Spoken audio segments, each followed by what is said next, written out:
Welcome back for another edition of the MSU Mailbag, everybody. I am Adam Ruff. This is Jason Strayhorn. This is a segment where you, the fans, ask the questions and Jason answers them. It couldn't be any better than that. But first, Jason, I have a question. What's that? Did I see you behind the bench with your wife at the Michigan State-Kentucky basketball game? One of the biggest games in recent memory? I think you did, Adam. You saw me there. I did, man. That was a heck of a game. Must have been fun to be at, Jason. Oh, it was a great game. Number 1 versus number 2. It was just electric. You had Magic Johnson in the same row. It was a great game, and it was even better because the Spartans came out on top. This guy's living right, I'll tell you that. So let's get to the questions, Jason. Question number 1 comes from Craig. He says, bye weeks always kind of make me worry because a team can get out of its normal routine. But coming off an emotional win like the one against Michigan, was the bye week advantageous? I think it definitely was advantageous, and for a couple reasons. Because, first, Michigan State had the opportunity to, forego the 24-hour celebration rule. Obviously, that wasn't going to be in play after a big win against a rival like Michigan.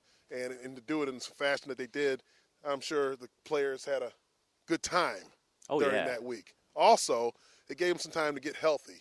As you've seen them in the bye week after the Notre Dame game, they had some time to work on the basics and get back to, what they needed to do in order to be better. This week, they got into the film room, and that's what Connor Cook's been talking about all week. Yeah, now, obviously the last bye week was very beneficial, came out and played very well against Iowa that week in a 26-14 win. And you mentioned Connor Cook. He talked about what this team does during the bye week, and he did that earlier on Tuesday of this week. I think I've just focused on, watching more film, getting in there, watching more tape, with the extra time that we've had, with the, off days that we've had. I know in previous weeks, or the previous bye week that we had, I was coming off of a poor performance at Notre Dame, so I worked on, the fundamentals, went back to the basics, worked on my accuracy, my footwork, and all that stuff. But I think in this week I've really focused on, just getting in there and watching more film on Nebraska instead of, working on my skill part. Jason, question number 2. This is no Taylor Martinez this week. Sounds like a pretty good break to me. With that being said, will this be MSU's toughest defensive challenge against a ground attack with the likes of Ameer Abdullah? Without question, I think this is going to be a very tough test for the Michigan State defense. Ameer Abdullah, he's got over 1,200 yards. He's a guy who really likes to turn the corner on teams. If you watch him, he's not a big-time cutback guy. He's a guy that likes to spill it towards the sidelines and turn the corner and get big yardage. He's a small guy but a tough guy.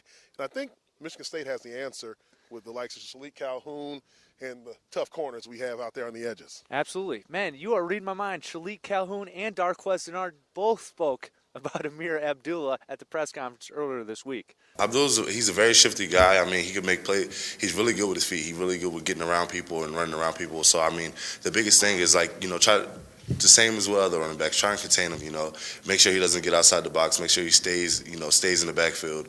I mean, that's the kind of aspect we go into every game. But, this game is, everyone knows is a bigger game. But that's going to be key also, trying to stop their running game and making sure that, they don't get long yardage, because that could be very devastating to our defense. He's a good running back. He can do a lot for their team. He run tough. Even though he's a smaller guy, he run tough. He likes to run inside. He run hard, and he also shifty. Can run. He's fast. He's a good player. I would say that. All right, time for our third and final question of this MSU Mailbag segment. Jason, this is kind of a personal one, I think. Elaine, she says, hey, guys, MSU kind of got ripped off by the officials last year versus Nebraska. Is this game about redemption, or do the players not even think about something like that now? Well, the politically correct thing for the players is is what PC. They've been saying. Yeah, PC. All week is that. PC. No, this isn't about last year. It's not about redemption. It's a different team. But inside that locker room, I'm telling you, it definitely is about payback from last year. Darquez Denard talked about it, that he's been asked over 100 times about the game last year and the calls that he got. Believe me, these guys want payback. They think that they should have won that game. They should have won that game. And they're going to take that to the Cornhuskers tomorrow. Hey, and it's kind of been like a redemption tour this year. Michigan, Nebraska, Northwestern coming up, losing all these close games that they lost last year. Yeah. They're coming back for blood. Iowa, they already took care of business there. That's on their mind. If they can take care of business, they got a little payback against Braxton Miller, too. Ooh, that'd be nice. Check another one off the list, and that'd be a huge one. Anyways, as always, that's the MSU Mailbag. You guys ask us questions online on social media. You can do it on Twitter, My Twitter handle, Spartan_radio. This guy's is JStray79. Or you can hit us up on Facebook at facebook.com/Spartan.sports.network. We hope to hear from you next week.